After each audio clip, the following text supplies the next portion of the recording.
नमः शिवाय। मित्रों, मैं आचार्य चंद्र प्रकाश परम कल्याण साधन यूट्यूब चैनल में आप सबका हार्दिक स्वागत करता हूं। हमारी आज की चर्चा का विषय है कि जो भी लोग भगवान शिव के किसी भी नाम का जाप करते हैं उन्हें ये 5 लाभ अनायास ही प्राप्त हो जाते हैं। उसके लिए उन्हें विशेष प्रयत्न नहीं करना पड़ता। वो कौन से 5 लाभ हैं आगे वीडियो में बताऊंगा।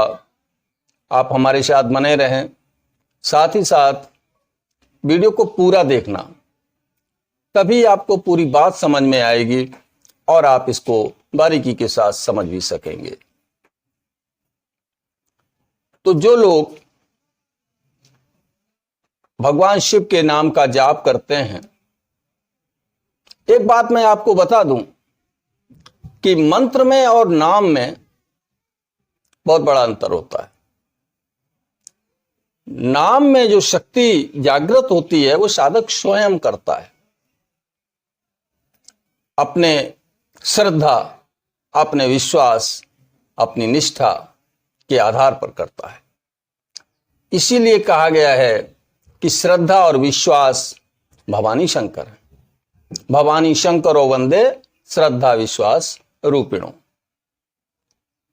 तो श्रद्धा और विश्वास यदि आपका अचल और अडिग है, छोटी मोटी परेशानियां आने पर आपका श्रद्धा विश्वास टूटता नहीं है, नाम जप में लगा रहता है,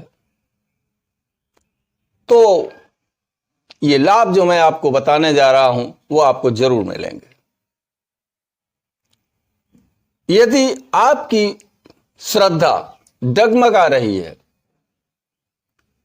अभी आप भगवान शिव के नाम का जाप कर रहे हैं, कहते हैं भाई भगवान मेरा तो तू ही सहारा है, तेरे सिवा कोई मेरा सहारा ही नहीं है संसार में, और तू ही मुझे सब कुछ दे सकता है। थोड़ी देर बाद किसी दूसरे ने कह दिया नहीं, भगवान राम के नाम में बड़ी ताकत है। आपका विश्वास डोल गया, कह दिया माता दुर्गा तो सब कुछ करने में समर्थ हैं। विश्वास डगमगा गया। तो जैसे ही आपका विश्वास डगमगाएगा, भगवान को तुरंत पता लग जाता है तत्क्षण, और वो अपनी कृपा का हाथ पीछे कर लेते हैं। आपको फिर असफलता ही मिल रहा है। ऐसा नहीं चलेगा कि आप अश्रद्धा पूर्वक नाम जाप करें। अश्रद्धा पूर्वक नाम जाप करने पर भी फायदा होता है, ये तो ठीक है, लेकिन वो फायदा नहीं होगा जो होना चाहिए। जितनी ऊंचाई पर आप पहुंचना चाहते हैं वहां तक नहीं पहुंच पाएंगे, श्रद्धा और विश्वास की कमी में। तो अपने श्रद्धा और विश्वास को अचल और अडिग बनाइए और निरंतरता उसमें रखिए, निरंतरता बनाए रखिए, निष्ठा बनाए रखिए। फिर देखिए कि ऐसे ऐसे चमत्कार आपको मिलेंगे जिनकी आप कल्पना भी नहीं कर सकते। क्योंकि हां, एक बात और बता दूं कि नाम जप में और मंत्र जप में अंतर क्या होता है। उसमें अंतर यह होता है कि उसमें नियम, मंत्र जाप में नियम और वर्जनाएं हैं। अगर आप उन नियमों और वर्जनाओं का पालन नहीं करते तो मंत्र जाप में सफलता कहने लायक नहीं मिल पाती। परंतु नाम जाप में ऐसा कोई भी नियम और वर्जना नहीं है। चाहे जब, चाहे जैसे, चाहे जिस अवस्था में, चाहे जहां भी आप नाम जाप कर सकते हैं। समय का कोई प्रतिबंध नहीं है। बस प्रतिबंध अगर है तो यही है कि न उस नाम के जाप में आपकी श्रद्धा अचल होनी चाहिए। फिर नाम महाराज आपका सब कुछ कर देंगे, क्योंकि नाम और नामी में कोई अंतर नहीं होता। जो नाम है वही नामी है, और जो नामी है वही नाम के रूप में प्रकट हुआ है। तो वो सब कुछ आपको प्राप्त हो सकता है। तो क्या प्राप्त हो सकता है? तो 5 चीजें हैं जो मैं अभी आपको संक्षेप में ही बताऊंगा, क्योंकि वीडियो मेरे लंबे हो जाते हैं अक्सर। तो पहला है जब भी कोई व्यक्ति नाम का जाप करता है तो उसके अंदर सकारात्मकता बढ़ती चली जाती है। कोई भी नकारात्मक शक्ति उसके ऊपर हावी नहीं हो सकती। बस समर्पण बनाए रखिए। मैं बार बार यही कहूंगा कि श्रद्धा, विश्वास, समर्पण की भावना जितनी अधिक होगी उतनी ही आपकी प्रगति होगी। तो नकारात्मक शक्ति की ताकत नहीं है, चाहे वो कैसी भी हो, जो आपका बाल बांका भी कर सके। आपके चारों तरफ एक सुरक्षा आवरण बन जाता है जिसको भेदने में कोई शक्ति समर्थ नहीं है। आपका प्रभा मंडल इतना मजबूत हो जाता है, उस प्रभा मंडल को भेद करके आपके ऊपर हावी होना किसी भी शक्ति के लिए जो नकारात्मक है संभव नहीं। दूसरा, जब भी आप भगवान शिव के नाम का जाप करते हैं और उन्हें जल धारा देते हैं, उनके लिए सोमवार का दिन सबसे अच्छा माना गया है। सोमवार वाले दिन यदि आप मंदिर जाकर के भगवान शिव को उनके नाम का जाप करते हुए जल धारा अर्पित करते हैं, तो जैसे ही आप अपने घर से चलते हैं जल लेकर के, तो आपके पितृगणों को अपार प्रसन्नता होती है। क्योंकि पितृगणों का स्थान जो होता है वो जहां आपका जल रहता है, जल स्थान है किचन में, वहां पितृगणों का निवास होता है। वहां उसके साथ ही वो हो लेते हैं और भगवान शिव के चरणों तक पहुंच जाते हैं। इससे पितृगणों को अपार प्रसन्नता होती है और अनायास ही आपको वो लाभ भी मिल जाता है जो पितृगणों की प्रसन्नता से मिलना चाहिए। साथ ही साथ आपका घर का वास्तु दोष भी समाप्त होता चला जाता है। ग्रह दोष की शांति हो जाती है। इसके लिए आपको कोई अतिरिक्त प्रयास करने की आवश्यकता नहीं है। तीसरा पॉइंट है कुल देवी और कुल देवता की प्रसन्नता अर्जित कर लेना। देखिए, ये जितने भी कुल देवता और कुल देवी हैं, ये भगवान शिव और मां पार्वती के ही अंश हैं। भले ही उनके नाम कुछ भी हों, लेकिन हैं सब उस परम सत्ता के अंश ही। और भगवान शिव इस संसार की सर्वोच्च सत्ता है। उन्हीं के अंशों के रूप में कुल देवी और कुल देवता माने जाते हैं। कुल देवता की प्रसन्नता के लिए तरह तरह के प्रयास शास्त्रों में बताए गए हैं। लोग करते हैं, फायदा भी उठाते हैं। लेकिन जो नाम का साधक है, जो नाम का जाप कर रहा है, उसके कुल देवता और कुल देवी स्वतः ही प्रसन्न हो जाते हैं, क्योंकि वो उनका ही अंश हैं। किनका? भगवान शिव और मां पार्वती के ही अंश हैं। और आप उन्हीं के नाम का जाप कर रहे हैं, तो कुल देवता और कुल देवी क्यों खुश नहीं होंगे? दूसरी बात, कुल देवता और कुल देवी हमें वो लाभ देते हैं। क्या लाभ दे सकते हैं? एक तो छोटी मोटी नकारात्मक शक्तियां हैं, उन्हें वो घर में प्रवेश नहीं करने देते, क्योंकि उनका स्थान घर के मुख्य द्वार पर ही होता है। दूसरे, वंश वृद्धि कुल देवता और कुल देवी करते हैं। यदि आपके भाग्य में संतान सुख है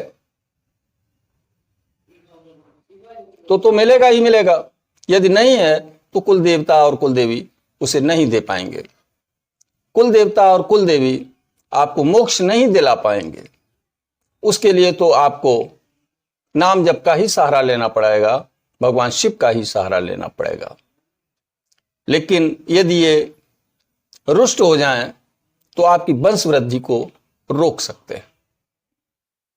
वंश वृद्धि आपकी रुक सकती है, कामों में अड़चनें आ सकती हैं, नकारात्मक शक्तियों का प्रवेश हो सकता है। तो इन्हें प्रसन्न करना बहुत आवश्यक है। आप कह सकते हैं कि जब इन्हें ही प्रसन्न करना है तो भगवान शिव के नाम का जाप क्यों करें? नहीं, जो कि मैं पहले बता चुका हूं, ये आपको मोक्ष नहीं दे सकते, आपको आत्मिक शांति नहीं दे सकते, आपको धन संपत्ति और समृद्धि तो दे सकते हैं, परंतु आत्मिक शांति और मोक्ष की प्राप्ति आपको नहीं करा सकते। लेकिन यदि आप भगवान शिव के नाम का जाप कर रहे हैं तो आपके कुल देवी और कुल देवता स्वतः ही प्रसन्न हो जाएंगे। अलग से उन्हें प्रसन्न करने के लिए किसी उपाय की आवश्यकता नहीं पड़ेगी। अगला है, जो भी व्यक्ति नाम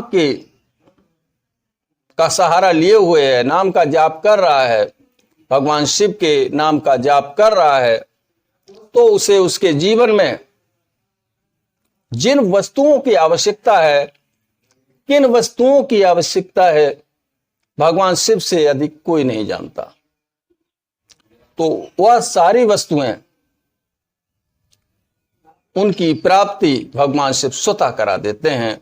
तो उसे उसके जीवन में धन, यश, मान सम्मान, पद प्रतिष्ठा की कमी नहीं रहती। भगवान शिव अवधरदानी हैं। जरा आप एक कदम तो आगे बढ़ाइए उनकी तरफ चलने का, और देखिए कि वो आपके जीवन में कितना बदलाव लाते हैं। आप स्वतः अनुभव करेंगे कि आज जिस स्थिति में मैं हूं, नाम जाप करने के बाद जिस स्थिति में हूं, नाम जाप करने से पहले मेरी ये स्थिति नहीं थी।